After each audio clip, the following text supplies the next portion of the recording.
How do Ontario's Liberals have time for anything else? I'm Brian Lilly with the Rebel.media. Maybe you were under the mistaken impression that due to some controversial events, Ontario Premier Kathleen Wynne had pulled her party and her cabinet ministers back from working on fundraisers all the time.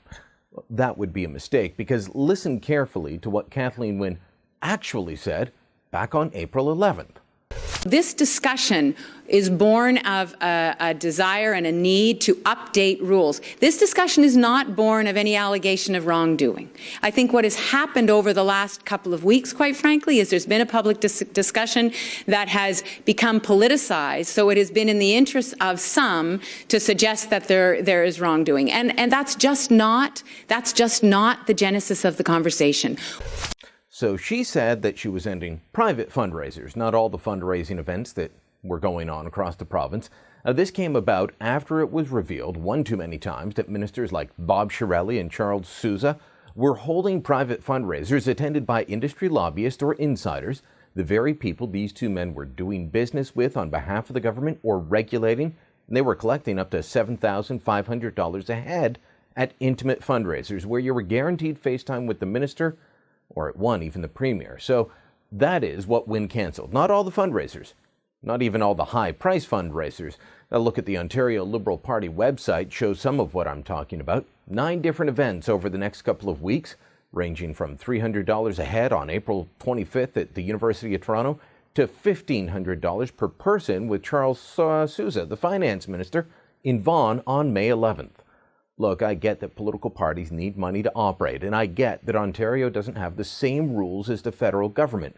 But when you look at this schedule, you have to wonder how Wynne's government has the time to actually govern. Now, if you think this is getting too small potatoes, let me tell you that the entire Ontario Liberal fundraising machine has to be reviewed.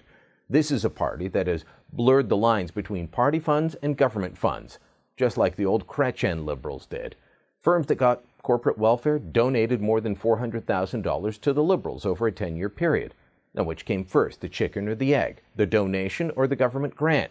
Did the government grant come with a nudge and a wink string attached to give money back to the party? And then what about union funding? The Ontario Liberals have raised more money from 2 unions, the plumbers and the carpenters, than any company in the province. In return for those donations, the Liberals have enacted policy after policy favorable to the union bosses, from getting rid of the secret ballot for construction unions to bringing in the College of Trades, funding training programs just through unions. The Ontario Liberals have taken the rules that everyone operated under for years, and just like their federal Liberal cousins, they took them to extremes. And it leaves me wondering where government begins and party ends. Money from supporters turning into direct policy action in favor of the person that gave the donation. Now Wynne is promising changes, but not before she and her cabinet ministers spend the next few months sucking up as much money as they can by pimping out people like Charles Sousa just one more time. Thanks for watching. Click here to never miss a Rebel update.